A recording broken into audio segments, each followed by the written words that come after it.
আসসালামু আলাইকুম, তোমাদের সকলকে স্বাগতম। পূর্বের ক্লাসে আমরা ফ্রিকশনের বেসিক আলোচনা করেছি। আজকে আমরা চলে যাব ফ্রিকশন অধ্যায়ের ম্যাথে। তো এখানে সুন্দর একটি ম্যাথ আছে, দেখো এখানে বলা আছে 75 কিলোনিউটন ওজনের একটি বস্তু আনুভূমিক সমতলের উপর অবস্থান করছে, যার ঘর্ষণ সহগ F = 0.4। বস্তুটির উপর 20 কিলোনিউটন একটি বল নিচের চিত্র অনুযায়ী অনুভূমিকের সাথে 30 ডিগ্রি কোণে কাজ করছে। বস্তুটি কি সরে যাবে? তাহলে এখানে একটা দেখো আমাদের বডি আছে, অর্থাৎ একটা ব্লক আছে। এই ব্লকটা ভূমির সাথে লেগে আছে এবং একটা 20 নিউটনের বল এটাকে কি করতেছি, আমি আনুভূমিকের সাথে 30 ডিগ্রি কোণে টানছি। তাহলে অবশ্যই তোমাদের আগে থেকেই জানো যে কোনো একটা বস্তু যখন এরকম একটা তলের উপর দিয়ে চলবে, তো এই তলের উপর দিয়ে চলার সময় তলের সাথে এই বস্তুটার একটা ঘর্ষণ হবে, অর্থাৎ একটা বিপরীতমুখী বল কাজ করবে। আরেকটা বিষয় তোমাদেরকে আমি বেসিক ক্লাসে বলেছি, সেটা হচ্ছে কোনো একটা বস্তু যখন কোনো দিকে গতিশীল হয়, এই গতির বিপরীতে কাজ করে ঘর্ষণ। অর্থাৎ আমি এদিকে টানছি, তার মানে বস্তুটা এদিকে গতিশীল হচ্ছে এমনটা না। যদি এটা গতিশীল হয় তবে আমাদের ফ্রিকশন ফোর্সটা কাজ করবে হচ্ছে গতির বিপরীতে।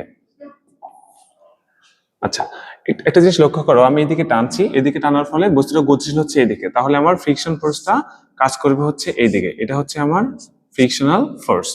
আচ্ছা, এবং কোন একটা বস্তু যখন একটা তলের উপর থাকবে, অবশ্যই আমরা নিউটনের তৃতীয় সূত্র থেকে জানি প্রতিক্রিয়ারই একটি সমান এবং বিপরীতমুখী প্রতিক্রিয়া আছে। তাহলে এই যে বস্তুটা বা ব্লকটা এই তলটাকে কি করতেছে, একটা চাপ দিচ্ছে, তখন কি করবে, এই তলটা একটা রিয়াকশন দিবে। তাহলে এই তলে একটা আমার কি হবে, রিয়াকশন, যেটাকে আমরা আর দ্বারা প্রকাশ করলাম, এটা হচ্ছে আমাদের রিয়াকশন ফোর্স। আচ্ছা, এখন দেখো আমি যদি এটা থেকে ফ্রি বডি ডায়াগ্রাম অঙ্কন করি, ফ্রি বডি ডায়াগ্রামটা কেমন হয়?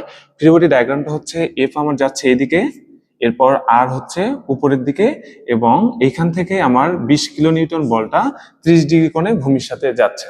তাহলে এইখান থেকে আমাদের নির্ণয় করতে হবে দুইটা জিনিস, সেটা হচ্ছে আমাদের এইটাকে থামানোর জন্য এই তলের কতটুকু বল প্রয়োজন, এবং আমার এইটাকে থামানোর জন্য কতটুকু বল প্রয়োজন, এবং আমার এই তলটা কতটুকু ঘর্ষণ বল উৎপন্ন করছে। এই দুইটা যদি আমরা কম্পেয়ার করি, সেখান থেকে আমি বলতে পারবো এই বস্তুটি সরে যাবে নাকি স্থির থাকবে।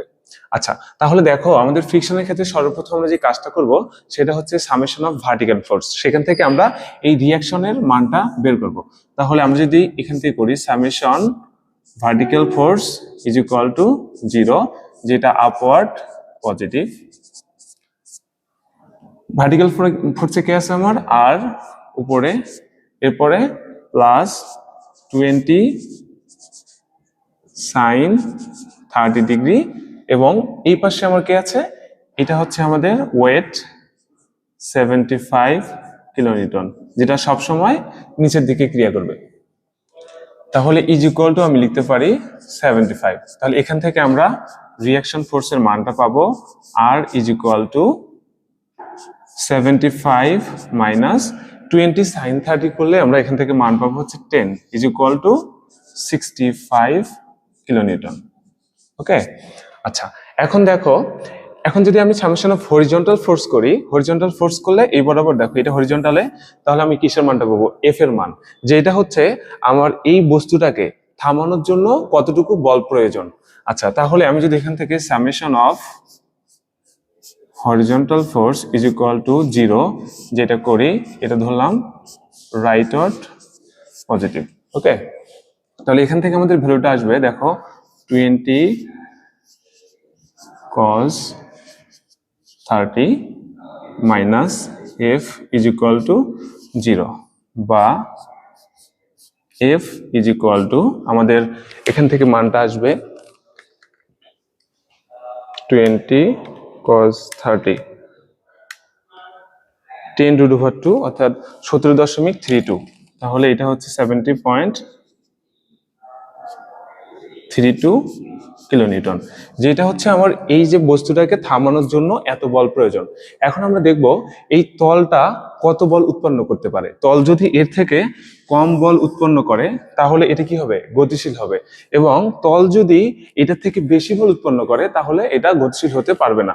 তাহলে আমার এখানে দেয়া আছে এই যে তলের ঘর্ষণ সহগটা F = 0.4। তাহলে আমরা এটা জানি F' = μr তাহলে মিউ এর মান অথবা এফ এর মান এটাকে আমরা মিউ দ্বারাও প্রকাশ করতে পারি। তাহলে মিউ ইজ ইকুয়াল টু 0.4।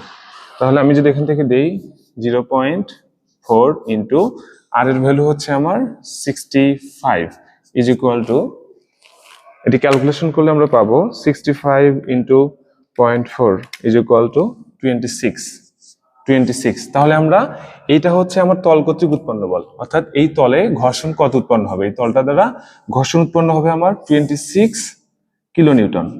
এবং এটিকে থামানোর জন্য প্রয়োজন হচ্ছে এই যে বল 20 কিলোনিউটন বল দ্বারা এটাকে টানতেছি, এই টানের কারণে এটাকে থামানোর জন্য প্রয়োজন হচ্ছে আমার 17.32 কিলোনিউটন বল।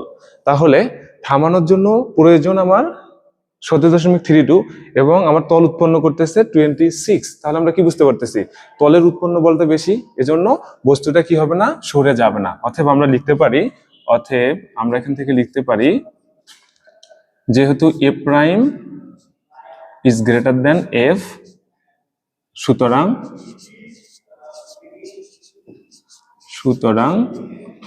বস্তুটি সরে যাবে না,